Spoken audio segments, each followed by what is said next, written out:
Halo. Kembali lagi bersama saya Agape Hosea. Kali ini saya akan membagikan sedikit kisah ataupun legenda ya.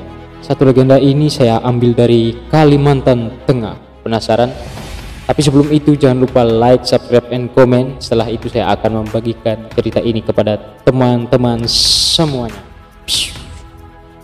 Ada banyak cerita ataupun legenda masyarakat Kalimantan Tengah yang dipercayai dan dianggap sakral oleh masyarakat Dayak yang ada di Kalimantan Tengah. Kali ini saya akan menceritakan kepada teman-teman semua tentang legenda ataupun cerita rakyat, yaitu Bawi Kuwu. Oh ya, perlu diketahui oleh teman-teman semua, selain dari cerita masyarakat di lingkungan saya tinggal ya, saya juga sudah menggali dari beberapa sumber tertulis, referensi tertulis tentang cerita ataupun legenda Bawi Kuwu ini yang ada di Kalimantan Tengah. Untuk itu selamat mendengarkan. Di Kampung Tuung, dahulu hiduplah seorang gadis yang amat cantik. Gadis ini dipingit atau dalam bahasa Dayak disebut dengan Bawi Kuwu. Pada masa itu, cerita tentang kecantikan Bawi Kuwu tersiar sampai kemana-mana. Sangat banyak orang datang ke tempat Bawi Kuwu untuk melihat kecantikannya, tetapi tidak bisa karena dia dipingit di kamar dan dikawal oleh dayang-dayang setianya. Perlu diketahui, Bawi Kuwu ini tinggal bersama dua orang dayang-dayangnya dan satu hamba setianya yang bernama Bayur.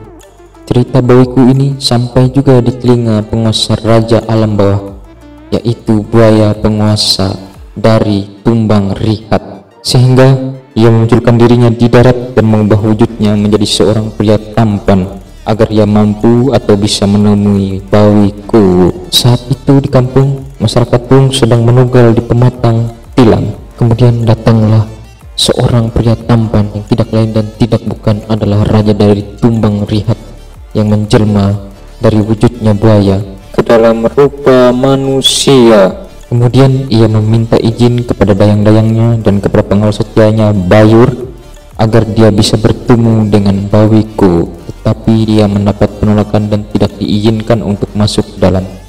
Bayur berkata, "Maaf, siapapun tidak diizinkan untuk bertemu dengan Bawi Kuwu karena ini adalah perintah dari Tuan kami." Tetapi karena pria tampan atau pemuda tampan ini adalah jelmaan dari buaya, maka ia menggunakan kesaktiannya agar ia dapat masuk dan menemui Bawi Kuwu di dalam. Seketika juga Bawi Kuwu merasa gelisah pada hatinya dan ia memaksakan diri untuk keluar.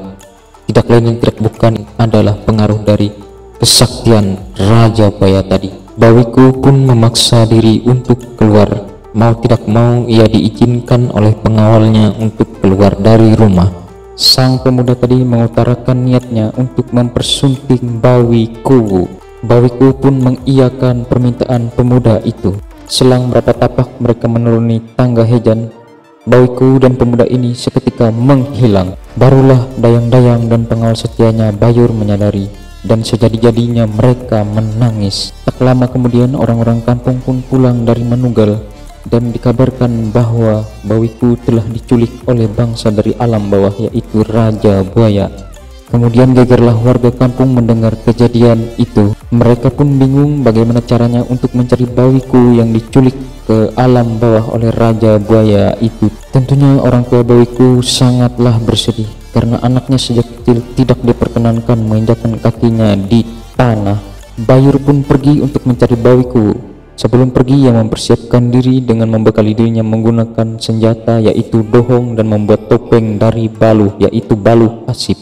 Langkah pertama Bayur adalah menyusuri lubuk-lubuk di sekitar yaitu Labehu Tandah Baranya, kemudian Labehu Tumbang Birah, Labehu Pendarangas, dan Labehu terdalam yaitu Huluk Danau, namun ia tidak menemui Bawi Kuwu di sana. Kemudian Bayur menyusuri lubuk lain yaitu di Tumbang Sahai, Teluk Kerandang, Tumbang Peneng, Tumbang Goha, dan di Labehu Tumbang Rihat. Di Labehu Tumbang Rihat ini Bayur melihat seperti sebuah pusaran air dan Bayur pun nekat atau memberanikan dirinya terjun ke pusaran air tersebut. Ternyata benar, pusaran air tersebut membawa dirinya ke dimensi lain yaitu tempat Raja Buaya berada. Ia memasuki sebuah lorong jalan yang membawa dirinya ke sebuah perkampungan yang ramai dengan perkumpulan warga. Ternyata masyarakat di situ sedang melakukan acara puncak. Acara puncak ini digelar yaitu untuk melakukan pernikahan bawiku dengan Raja Buaya, yaitu Hasaki.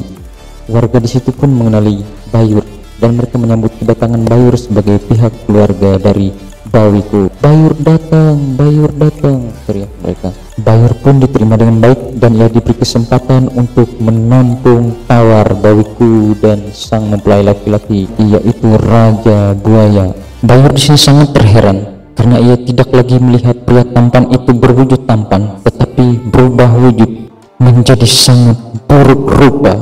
Tibalah giliran Bayur untuk menampung tawar mereka, mulai dari bagian kaki hingga ke dada. Saat itulah Bayur mengeluarkan senjata tajam dohong dan menusuk bagian dada Raja Buaya tersebut. Bayur melarikan diri dan mengenakan topeng sudah dipersiapkan sebelumnya, dan tiba-tiba ia sudah sampai di Kampung Tuwung. Uniknya, secara manusia kepergian Bayur ini sudah 7 hari 7 malam lamanya. Terkagetlah warga kampung ketika melihat Bayur dengan wujud yang masih sehat dan hidup berdiri di dekat Banjang. Bayur menceritakan kejadian yang dialaminya, dan Bayur berkata, apabila mereka meninggal oleh tusukan yang aku buat, maka mereka akan muncul dalam waktu 7 hari ke permukaan air.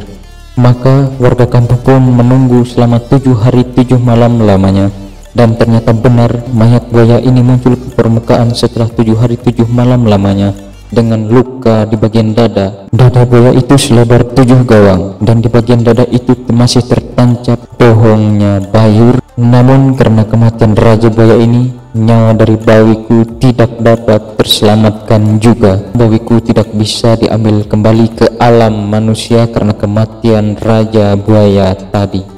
Ya, demikian teman-teman cerita rakyat dari Kalimantan Tengah.